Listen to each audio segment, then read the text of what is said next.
नमस्कार दोस्तों, कैसे हो सभी लोग। आई होप सब लोग अच्छे होंगे। आई होप कि सभी लोग पेपर लीक होने के बाद उस सदमे से उबर गए होंगे और बाहर आ गए होंगे और न्यू प्लानिंग सोच रहे होंगे कि सर अब किस तरीके से हम प्लानिंग करें कि इस एग्जाम्स के अंदर हमारा सिलेक्शन हो जाए। जैसा कि आप सब लोगों को पता तो चली गया कि मास्टर प्लस एजुकेशन ने पूरा जेके एसएसबी जेई का पूरा पेपर मिला दिया। 120 में से 120 क्वेश्चंस आपके पास डायरेक्टली जेके एसएसबी बेस से आए। तो आने वाले टाइम पे भी आप चिंता ना करो, पूरा का पूरा पेपर आपका वहीं से आने वाला है, किसी भी लेवल पे आपका पेपर आ जाए। लेकिन हमेशा से जब भी पेपर दोबारा डिजाइन होता है तो वो लिटिल बिट इंक्रीज होके आता है। चाहे आप आरआरबी का देखो, पिछली बार आप पीजीसीएल का देखो, आप आरएसएम डबल एसपीजे का देखो, जब भी पेपर एक बार आउट हुआ है तो दोबारा जब भी पेपर हुआ है वो हमारे पास लिटिल बिट थोड़ा इंक्रीज होके आया। और जब लिटिल बिट हमारे पास पेपर इंक्रीज होता है तो उसमें उसकी जो क्वेश्चंस की प्रायोरिटी थी, जैसे कि बाकी के जेई में जहां जहां से क्वेश्चंस आता है उसी में सारे के सारे जेई वहीं से पहले पेपर में क्वेश्चंस उठा लेते हैं।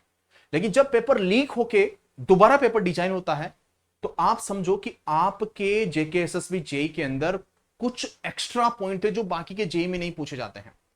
डिजिटल के अंदर डीटीएल टीटीएल ऐसे ऐसे आपके पास अनवांटेड टॉपिक थे जो बाकी के जेई नहीं पूछते हैं।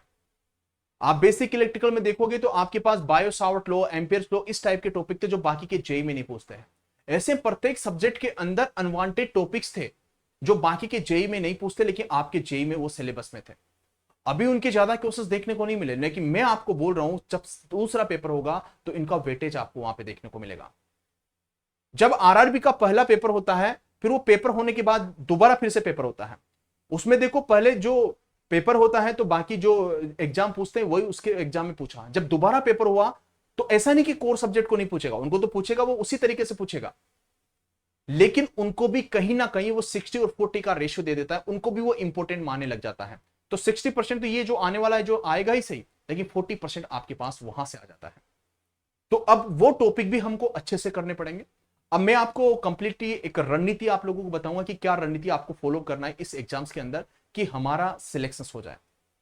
यहां पे पहली बात मैं आपको क्लियर कर देता हूं कि हमारी ये सब्जेक्ट है, ठीक है। और पहली बात आपके दिमाग में ये होना चाहिए कि सिलेक्शंस पाने के लिए आपकी कंसिस्टेंसी, आपका डेडिकेशन, ओवरऑल आपका माइंडसेट आपका पॉजिटिव होना चाहिए, तब जाके आप लोग सिलेक्शंस ले पाओगे।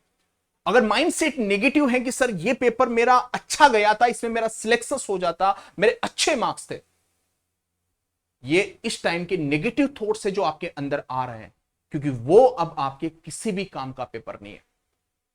आपको अगला पेपर देना पड़ेगा, उसी में जो सिलेक्शन होगा वही आपका फाइनल सिलेक्शन होगा।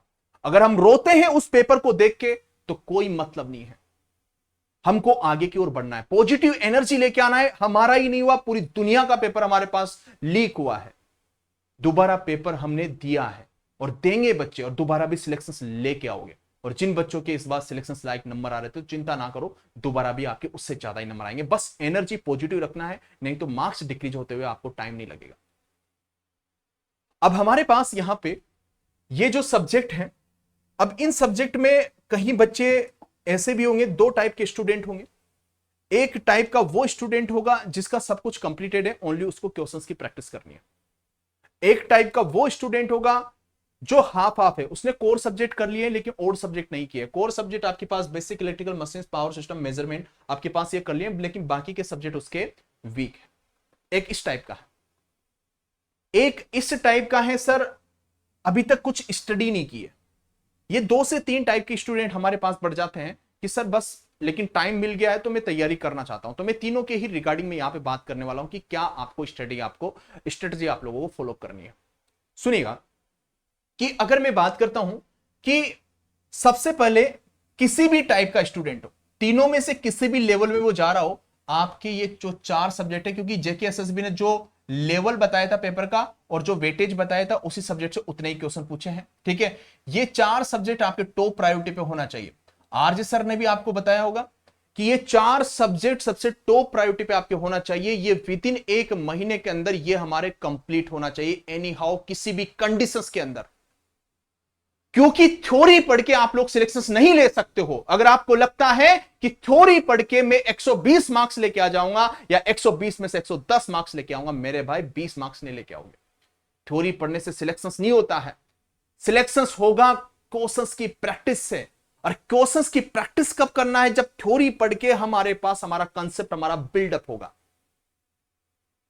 तो थ्योरी पढ़ के कोई एग्जाम देने जा रहा है तो आप सिलेक्शन से बाहर चले जाओ। क्वेश्चंस की प्रैक्टिस आपका सिलेक्शन दिलाएगी। ये बात मैंने यहां पे भी लिख रखी है कि थ्योरी पढ़ने से आपका इतना ही सिलेक्शन होगा मेरे भाई। 15% क्वेश्चंस अटेम्प्ट कर पाओगे, लेकिन अगर पूरे क्वेश्चंस आपको 95% प्लस आपको अटेम्प्ट करना है तो आपको क्वेश्चंस की प्रैक्टिस करना पड़ेगा। कहां से करना है वो मैं आपको बता दूंगा। अब हमारे पास ये 1 महीने का हमारा काम हो गया। ये सभी स्टूडेंट के लिए है, सभी स्टूडेंट के लिए।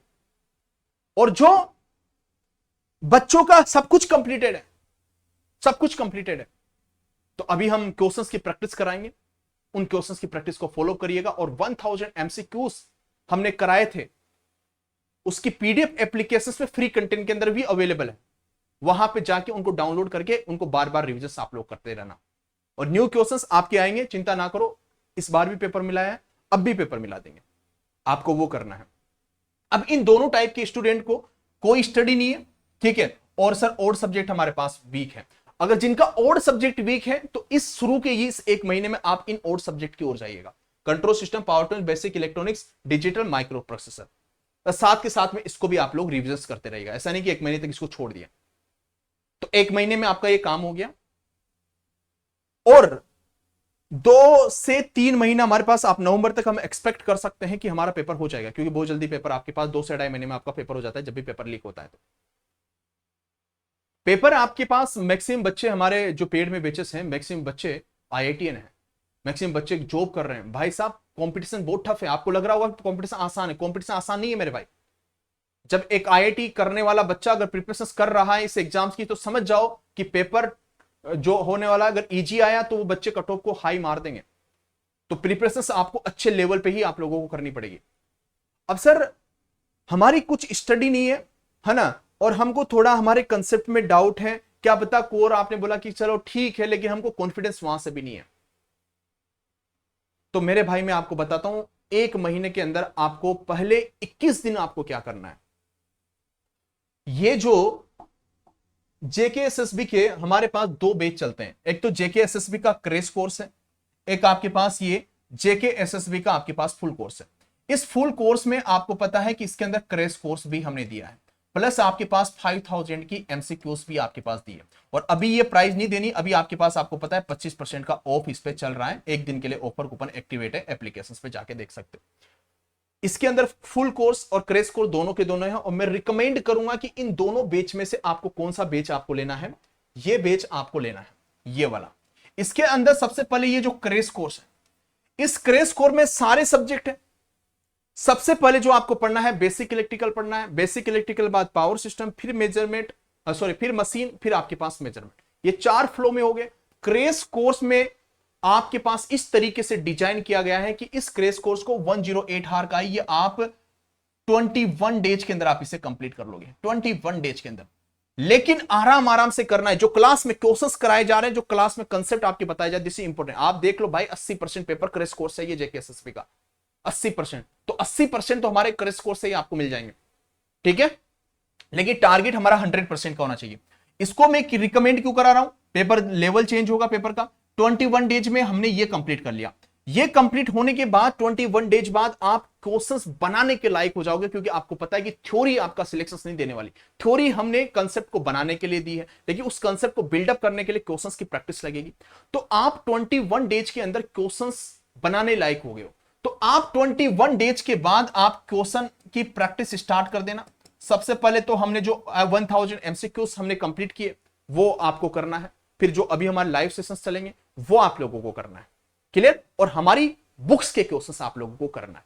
क्वेश्चंस तो आपके पास यही करना है, बुक्स के क्वेश्चन 1000 एमसीक्यू के, और न्यू आपके पास जो क्लासेस आपकी चलेगी, न्यू प्रैक्टिस वाले सेशंस, ठीक है।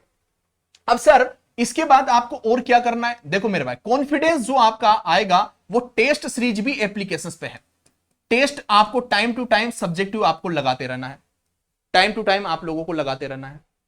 दूसरी बात, आपके पास यहां पे 21 डेज के बाद आपके पास देखो, इस क्रेश कोर्स के अंदर जो जो टॉपिक हमने दिया है, कोई बच्चा ये मत पूछना कि कौन सा टॉपिक इंपॉर्टेंट है कौन सा नहीं है।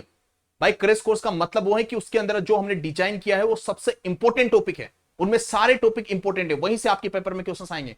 तो उसमें ये मत पूछने बच जाना सर इसको छोड़ दो, इसको लेफ्ट कर दो, नहीं, वो सारे ही करने हैं। अब क्या करना है, जो टॉपिक हमने क्रेश कोर्स से कंप्लीट कर दिए 21 दिन में, 80% पेपर वहीं से आपका मिल जाएगा। फिर से मैं बोल रहा हूं, अब हमारे पास टाइम बच रहा है, उसके बाद जितना भी टाइम हमको मिल रहा है वो बोनस का मार्क्स है। जो क्रेश कोर्स में जैसे बेसिक इलेक्ट्रिकल है या मशीन में जो टॉपिक हमने क्रेश कोर्स में कर लिया, वो फुल कोर्स की ओर नहीं देखना है। पीडीएफ आपको सब कुछ अवेलेबल है। फुल कोर्स में जो रिमेनिंग टॉपिक है जो हमने नहीं किए हैं, उसको आपको कर देना है स्टार्ट टाइम के साथ। अब पेपर कभी भी होए मेरे भाई, आपके अंदर एक पॉजिटिव एनर्जी आएगी, एक आपका सिलेक्शन आप यहां से लेके जाओगे। और जो ये मैं स्ट्रेटजी आपको बता रहा हूं, और अभी जो मेरे वीडियो आने वाले टाइम पे आने वाले हैं, भाई साहब मैं आपको बोलता हूं ना कि 292 में से 292 वैकेंसी पे सिलेक्शन अपन मास्टर प्लस एजुकेशन के निकालेंगे, चाहे वो हमारे यूट्यूब के बच्चे हो, चाहे वो हमारे पेड के बच्चे हो। जिस तरीके से छत्तीसगढ़ के अंदर 346 में से 300 सिलेक्शन दिए, इस बार आरआरबी के अंदर सबसे ज्यादा मार्क्स देने वाला प्लेटफॉर्म भी मास्टर प्लस एजुकेशन ही था। तो आपको मैं बता रहा हूं ना कि यह रणनीति आप लोगों को फॉलो करना है, जिसको ऑप्ट करना है। डेफिनेटली आपको पता है कि एक डे के लिए आपका ये ऑफर है, ठीक है। एप्लीकेशंस आप मास्टर प्लस एजुकेशन से, जो कि आप प्ले स्टोर से आप लोग इंस्टॉल कर सकते हो। कोई भी डाउट आता है इन पे आप व्हाट्सअप कर दीजिएगा। वेबसाइट से चलाना है, पीसी पे चलाना है, लैपटॉप पे चलाना है, तो इस वेबसाइट से आप लॉगिन करके वहां से चला सकते हो। कई बच्चों को आईओएस पे डाउट है कि सर आईओएस पे चलाना, बेटा आईओएस पे देखो, आईओएस पे चला रहे हो तो डिस्क्रिप्शन में या मैं कमेंट बॉक्स में भी लिंक डाल दूंगा, तो उस लिंक से आपको एप्लीकेशन डाउनलोड करना है। वहां पे ओआरजी कोड मांगेगा, ऑर्गेनाइजेशन कोड, तो ऑर्गेनाइजेशन कोड आपको UHOKR आपको यूज करना है। बात समझ में आ गया। एप्लीकेशंस में ये कूपन एक दिन के लिए वैलिड है, ये आपको 25% आपका यहां पे आपका ऑफ हो जाएगा, ठीक है। तो आई होप आपको बातें समझ में आ गई होगी, और साथ के साथ में अब मोटिवेट हो जाइएगा, एनर्जी के साथ आ जाइएगा। डिमोटिवेट होने से कुछ नहीं होगी। आपका कंसिस्टेंसी, आपका डेडिकेशन, और मैं आपके लोगों के साथ हूं। आपका माइंडसेट पॉजिटिव कर लीजिए मेरे भाई, सिलेक्शन हम आपको करवा के देंगे, ठीक है मेरे भाई। चलेगा, thank you, take care, love you.